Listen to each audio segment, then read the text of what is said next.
मुझे भाभी की हरकत बिल्कुल समझ नहीं आती थी। जो चीज सारी दुनिया के लिए आम थी, वो घर के सदस्य के लिए उन्होंने क्यों छुपा रखी थी? आखिर मेरा भी तो कोई हक बनता था। यही चीज तो पूरी दुनिया में बांटती फिरती थी, तो फिर क्या मैं उनका कुछ नहीं लगता था? मेरा हक तो पहले बनता था। मैं भाई से भी ये बात नहीं कर सकता था। भाई ने तो मुझे ये बात सुनकर ही मारना शुरू कर देना था, लेकिन भाभी से बात कर सकता था। शायद वो मुझे बच्चा समझती थी और इस काबिल ही नहीं समझती थी। उनको पता ही नहीं था कि मैं कोई बच्चा नहीं हूँ, बल्कि बड़ा हो गया हूँ। क्योंकि जब उनकी शादी हुई थी तो उस वक्त मैं सिर्फ 13 साल का था, लेकिन अब तो उनकी शादी को भी 4-5 साल हो गए थे। ये तो वही बात हुई थी, ये सारी दयालुता दूसरों के लिए और अपनों के लिए सिर्फ गुस्सा। लेकिन अब मैंने सोच लिया था कि मैं जो हासिल करना चाहता हूँ वो जबरदस्ती हासिल कर लूंगा, क्योंकि जब वो नहीं देना चाहती तो अब तो मुझ पर जरूरी हो गया था कि मैं वो चीज खुद ही छीन लूं। इसलिए एक रात मैं भाभी के कमरे में गया। मेरा नाम सावंत है। मैं 17 साल का था और मेरा एक भाई था। हम लोग ही बस इस घर में रहते थे। मेरा भाई इस घर को चलाने में नाकाम रहा था, क्योंकि वो बिल्कुल भी पढ़ा लिखा नहीं था। मैं मेहनत मजदूरी करता था, जिसकी वजह से ये घर बिल्कुल नहीं चलता था। तंगी बढ़ने लगी थी और हमें घर की काफी सारी चीजें बेचनी पड़ती थी। ऐसी चीजें भी हमने बेच डाली जो हमारे माँ बाप ने बड़े प्यार से बनाई थी।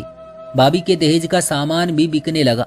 उनकी शादी को 5 साल होने वाले थे, मगर उनकी कोई औलाद नहीं थी। वो बहुत ज्यादा खूबसूरत थी, लेकिन आजकल बहुत परेशान रहती थी। मुझे वो बहुत अच्छी लगती थी। मैं उनकी परेशानी नहीं देख सकता था। उन्होंने एक दिन अपने पतिदेव से किसी मसले पर बात की और मुझे उनके कमरे से लड़ाई झगड़े की आवाज आई।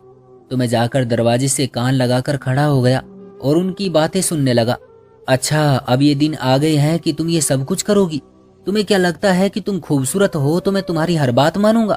और फिर दुनिया वाले क्या कहेंगे? दुनिया वाले हमारे घर में राशन देकर नहीं जाते। दुनिया वालों को नहीं पता कि हम भूख से मर रहे हैं। दुनिया वालों को ये भी नहीं पता कि हमारे घर में अब बेचने के लिए भी कुछ नहीं है। अगर मैं मैदान में नहीं आई तो इस घर में सोने के लिए बिस्तरा भी नहीं बचेगा। आपको ये बात समझ नहीं आती? अगर मेरे अंदर एक हुनर है तो मैं इसका इस्तेमाल क्यों नहीं कर सकती? क्योंकि मैं चाहता हूँ कि तुम अपने सारे हुनर सिर्फ मेरे लिए इस्तेमाल करो, दूसरों के लिए नहीं।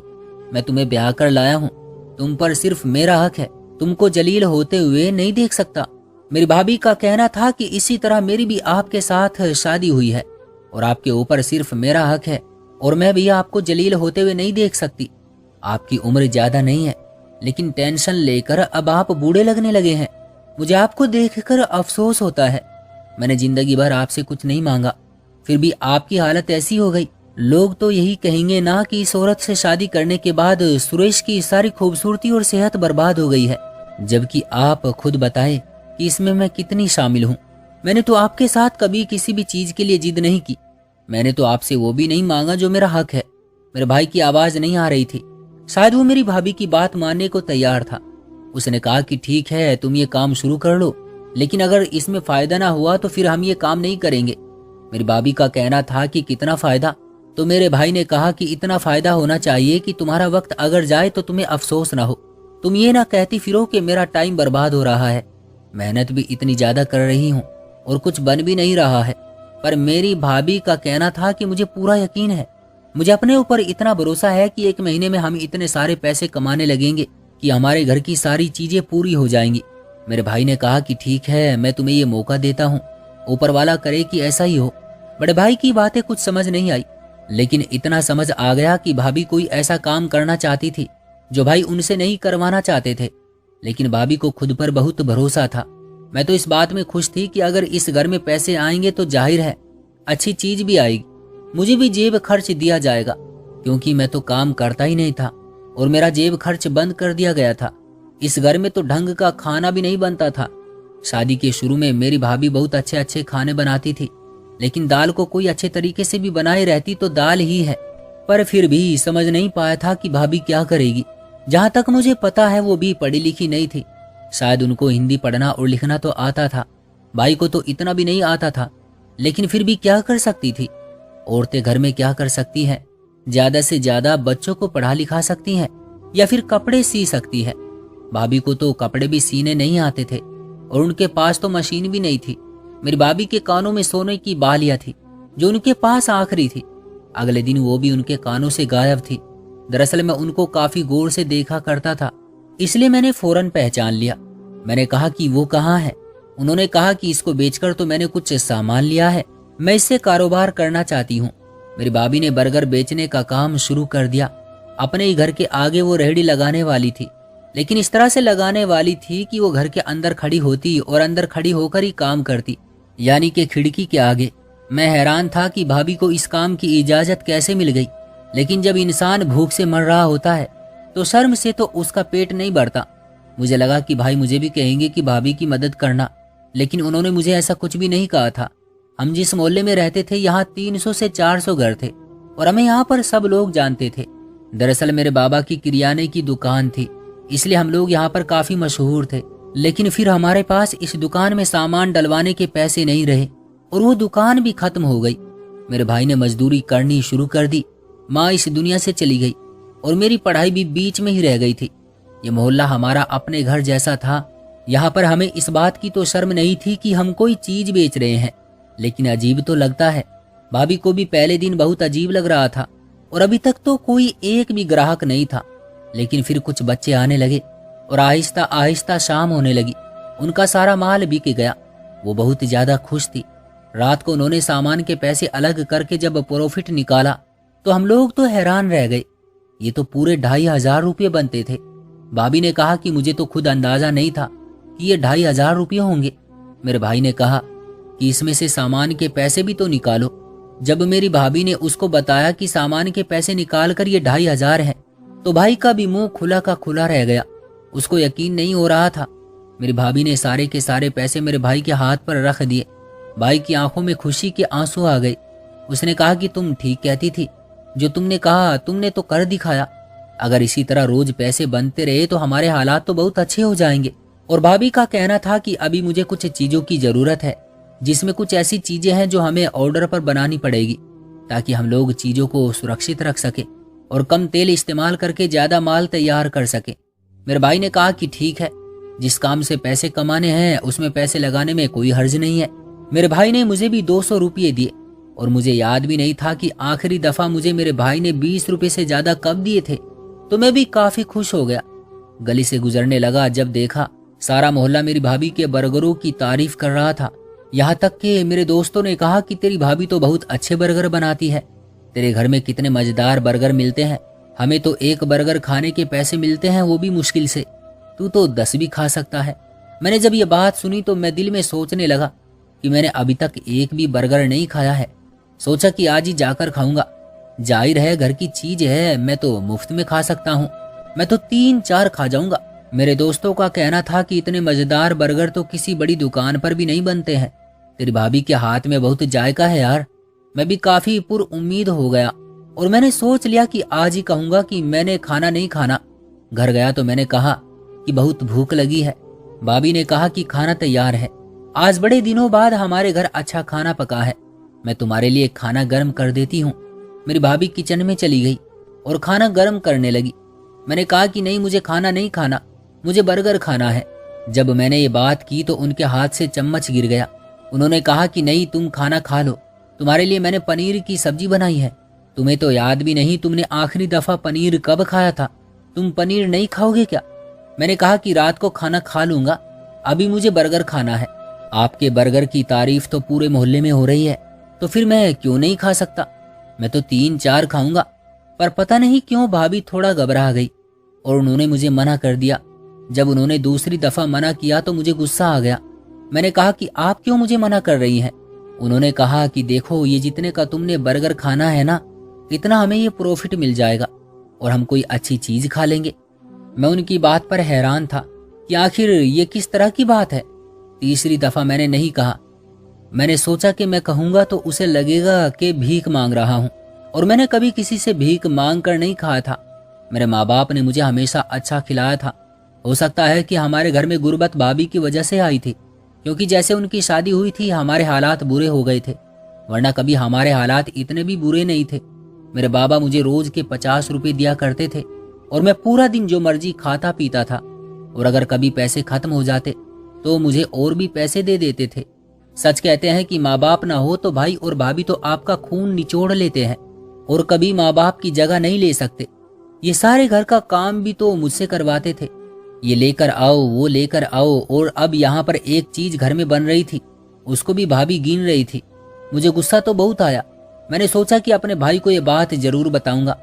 मैंने सोचा कि मुझे बात नहीं करनी चाहिए कि मेरी वजह से दोनों की लड़ाई हो जाएगी, लेकिन मुझे बहुत गुस्सा आया हुआ था। वो भी किचन में कोई काम कर रही थी। मैं भाई के कमरे में चला गया। मैंने कहा कि मुझे आपसे बहुत जरूरी बात करनी है। उन्होंने कहा कि क्या जरूरी बात करनी है। जब मैंने उनको बताया तो वो हंसने लगे। मैंने कहा कि भाई इसमें हंसने की क्या बात है। उन्होंने कहा कि तुम बर्गर के लिए अपनी भाभी की शिकायत लगा रहे हो। मैंने कहा भाई बात बर्गर की नहीं है, बात इस व्यवहार की है। अगर मैं खा लेता तो क्या हो जाता। मेरा भाई भी कहीं खो सा गया और उसने कहा कि देखो जो तुम्हारी भाभी कह रही है बिल्कुल ठीक है। ये सुनकर मेरे कदमों तले से जमीन निकल गई कि भाभी तो भाभी, मेरा भाई भी ऐसा निकला। वो भी मुझे मना कर रहा था कि ये बर्गर बच्चों के खाने की चीज नहीं है। ये दोनों पति पत्नी क्या कह रहे थे कि ये बर्गर बच्चों के खाने की चीज नहीं है। ये बात तो ऐसी थी कि जैसे भाई ये कह रहे हैं कि पानी पीने से प्यास नहीं बुझती है। बर्गर बच्चों के खाने की चीज नहीं थी तो फिर किसके खाने की चीज थी। इन दोनों का दिमाग खराब हो गया था। मैं वहां से वापस आ गया और मैंने कहा कि इनसे बात करना ही फिजूल है। लेकिन एक बात बहुत अजीब थी कि अभी महीना भी नहीं हुआ था और सारा मोहल्ला मेरी भाभी के बनाए बर्गरों का दीवाना हो चुका था और पागल हुआ बैठा था।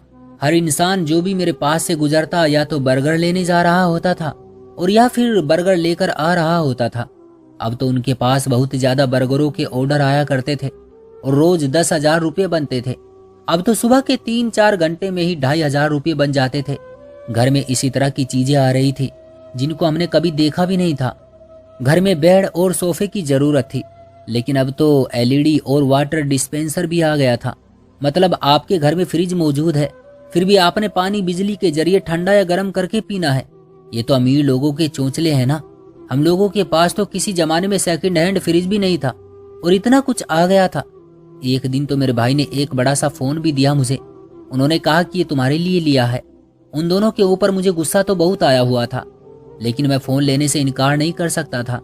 मैंने फोन ले लिया, लेकिन शुक्रिया तक भी नहीं कहा। मैं हैरान होता था कि एक तरफ तो मेरे ऊपर पैसे खर्च किए जा रहे हैं कि मुझे नया फोन लेकर दे दिया गया है, जबकि मैंने मांगा भी नहीं था, और दूसरी तरफ मुझे एक बर्गर भी नहीं खिला सकते। मेरे बाबा तो पहले ही इस दुनिया से जा चुके थे, लेकिन जब मेरी माँ इस दुनिया से गई तो उसने मेरे भाई और भाभी दोनों का हाथ पकड़कर कहा था कि आज से ये तुम्हारी जिम्मेदारी है। तुम लोगों ने इसे भाई और भाभी बनकर नहीं बल्कि माँ और बाप बन के पालना है। और ये लोग मेरे साथ क्या कर रहे थे। बात बर्गर की नहीं, बात जिद की थी। मुझे जिद चढ़ गई थी। मैंने इस बात को अपनी नाक का मसला बना दिया था। मेरी भाभी इतने अच्छे बर्गर बनाती थी कि कुछ बचता ही नहीं था, लेकिन फिर भी मैंने सोच लिया था कि अब मैं चोरी करके ही खाऊंगा, और जब चोरी करके खा लूंगा तो फिर लोगों को बताऊंगा कि मैंने ये चोरी भी उनकी वजह से की है। एक रात मुझे प्यास लगी तो मैं किचन में गया तो भाभी के सामान के अंदर 4 बर्गर पड़े हुए थे। मैं देखकर खुश हो गया। मैंने सोच लिया कि आज जरूर खाऊंगा। मैंने 2 बर्गर प्लेट में रखे, उनको गर्म किया और अपने कमरे में आ गया और बहुत मजे से खा लिए। मुझे एक जीत का एहसास हो रहा था। शायद मेरी उम्र कम थी, इसलिए मैं इतनी सी बात पर भी खुश हो गया था। अब मेरा जो बिगाड़ सकते थे बिगाड़ लेते, मुझे तो कोई परवाह नहीं है। लेकिन अभी 1 घंटा ही गुजरा था कि मेरी तबीयत अजीब सी होने लगी। पहले मुझे हल्की हल्की घबराहट होने लगी थी, लेकिन ये गर्मी का मौसम नहीं था। मुझे ऐसा लग रहा था कि मुझे ठंडे पसीने आ रहे थे। उसके बाद मेरी सांस आहिस्ता आहिस्ता फूलने लगी, जैसे मैंने कोई मेहनत का काम किया, जबकि मैं अपने बिस्तर पर आराम से लेटा हुआ था। मेरी तबीयत बोझिल होने लगी थी।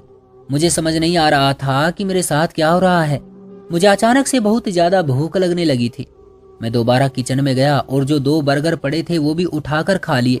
कमरे में वापस आ गया और थोड़ा पानी पी लिया। मुझे लगा कि अब मेरी तबीयत ठीक हो जाएगी, लेकिन मेरी तबीयत और ज्यादा खराब होने लगी। अचानक से मुझे ऐसा लगा जैसे मेरे अंदर बहुत ज्यादा ताकत आ गई है और मेरा दिल कर रहा था कि मैं उधर से इधर भाग जाऊं, भागता ही जाऊं, मेरे कदम चलते जाएं और मैं इतना भागूं कि मैं बुरी तरह थक जाऊं और फिर अंदर जो परेशानी बसी हुई है वो निकल जाए। मुझे पता नहीं था कि मेरे साथ ये सब कुछ क्यों हो रहा था। क्या ये बर्गर खाने की वजह से हो रहा था? अगर ये बर्गर की वजह से हो रहा था तो फिर क्या बाकी लोगों के साथ भी ऐसा ही होता था? और अगर बाकी लोगों के साथ भी ऐसा ही होता था तो फिर लोग इनके पीछे पागल क्यों थे? या फिर मुझे कोई और मसला बन गया था?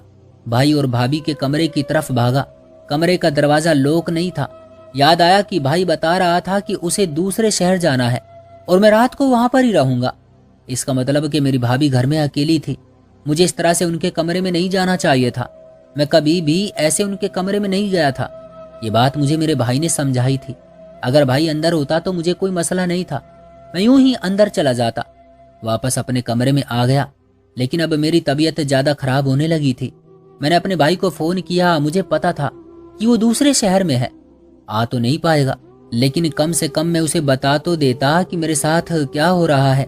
मेरी आंखों के आगे अंधेरा छाने लगा। मेरा दिल कर रहा था कि मैं दीवार पर मुक्के मारना शुरू कर दूं, पत्थर उठाकर इधर से उधर फेंकूं। मेरे अंदर बहुत ज्यादा एनर्जी आ गई थी, कोई मशीन सी चल गई थी। मेरा दिमाग चकरा रहा था, लेकिन मुझे फिर भी बहुत ज्यादा ताकत महसूस हो रही थी। अब तो मेरा दिमाग घूम गया। मुझे लगा कि अगर मैं यूं ही बैठा रहा तो मैं मर जाऊंगा, और कल को तो लोग यही कहेंगे कि अगर तबीयत खराब थी तो भाभी को जगा देता। कम से कम मुझे डॉक्टर के पास तो ले जाती। मैं उनके कमरे में गया, वो सो रही थी। मैंने जाकर उनके कांधे पर हाथ रखा और हल्का सा हिलाया। मैंने कहा, भाभी? तो वो घबरा कर जाग गई। उन्होंने कहा कि सब ठीक तो है, तुम यहाँ पर क्या कर रहे हो? मैंने कहा कि मेरी तबीयत खराब हो रही है। उन्होंने मेरी हालत देखी। उन्होंने कहा कि तुमने बर्गर तो नहीं खाया? मैं ये सुनकर हैरान रह गया। मैंने कहा कि आपको कैसे पता चला? वो मुझे फौरन डॉक्टर के पास ले गई और डॉक्टर ने मेरा इलाज किया। मुझे रात को वहां पर ही रखा गया। सुबह सुबह मेरा भाई भी वहां आ गया। फिर भाई और भाभी मुझे वापस लेकर आ गए। मेरी हालत बहुत संभल चुकी थी। मैं सारी रात सोता रहा था। सुबह भी थोड़ी देर सो गया था। मैंने उन दोनों से पूछा कि क्या बात है। मुझे कुछ समझ नहीं आया। उन्होंने कहा कि ये जो बड़े बड़े होटल से चीजें मिलती है ना, और इनके लिए लाइन लगती है, लेकिन कभी जाकर इनको खाओ तो इनका जायका बिल्कुल ही अलग होता है, या फिर बिल्कुल भी अच्छा नहीं होता। लेकिन उनकी दुकानदारी चलती है और लोग कहते हैं कि पता नहीं इनकी चीज में ऐसा क्या है कि लोग पागल हैं और लाइन बनाकर खड़े होते हैं। दरअसल वो अपनी चीजों में एक खास तरह के नशे का इस्तेमाल करते हैं जो लोगों के मुंह को लग जाता है और वो बार बार वही चीज खाना पसंद करते हैं। हम भी अपने बर्गर में इसी चीज का इस्तेमाल कर रहे थे। यही चीज लेने के लिए मैं दूसरे शहर गया हुआ था और तुम्हें इसलिए खाने से मना कर रहे थे कि कहीं तुम इसके आदी ना हो जाओ। तुम तो हमारे अपने हो, हम तुम्हारे साथ ऐसा नहीं कर सकते ना, इसलिए तुम्हें मना कर रहे थे। वरना खुद सोचो, अगर हम तुम्हें 40,000 का फोन लेकर दे सकते हैं तो क्या 100 रुपये का बर्गर नहीं खिला सकते? पर तुमने हमारे साथ जिद बना ली और जानबूझकर तुमने चोरी की है। तुमने चोरी की है और एक नहीं बल्कि 4 बार बर्गर खा लिए। जाहिर है तुम्हारे ऊपर असर तो होना ही था, और तुम्हारे ऊपर कुछ ज्यादा ही असर हो गया, क्योंकि शायद तुम उन लोगों में से हो जिन पर ये चीजें ज्यादा असर करती है। इसलिए तुम्हारी हालत ऐसी हो रही थी और डॉक्टर ने कहा है कि सब कुछ ठीक है, पर आइंदा तुम इस तरह की हरकत ना करना। मैंने कहा कि भाई, पर ये सब कुछ गलत नहीं है? तो मेरे भाई ने कहा कि नहीं, कुछ भी गलत नहीं है। सारी दुनिया करती है, हम भी कर रहे हैं, और इसी तरह होता है। ये दुनिया की हकीकत है। वरना तुम्हें क्या लगता है, क्या इससे अच्छे बर्गर मार्केट में नहीं मिलते? लोग पागल हैं जो बड़ी बड़ी दुकानों के बर्गर छोड़कर हमारे पास बर्गर खाने आएंगे, जबकि बड़ी दुकान के बर्गर और हमारे बर्गर की कीमत में सिर्फ 10-20 रुपयों का फर्क है। ये कारोबारी पैंतरे होते हैं, तुम्हें समझ नहीं आएंगे। तुम बस अपने काम से काम रखना। तुम्हें जो चीज चाहिए वो हम लेकर देंगे, लेकिन आइंदा इस तरह की हरकतें नहीं करोगे, वादा करो। मैंने कहा कि ठीक है, और उनको उनके हाल पर छोड़ दिया। आज भी मेरी भाभी और भाई के बर्गर पूरे मोहल्ले में मशहूर है, और मेरा भाई और भाभी बैठकर नोट कमा रहे हैं। पता नहीं ये सही है या गलत, लेकिन मैं उनको रोक नहीं सकता। आप लोग ही बताएं कि ये सही है या गलत। दोस्तों, अगर कहानी पसंद आई हो तो वीडियो को लाइक कर दीजिए और चैनल को सब्सक्राइब कर लीजिए। मिलते हैं अगली वीडियो में, तब तक के लिए धन्यवाद।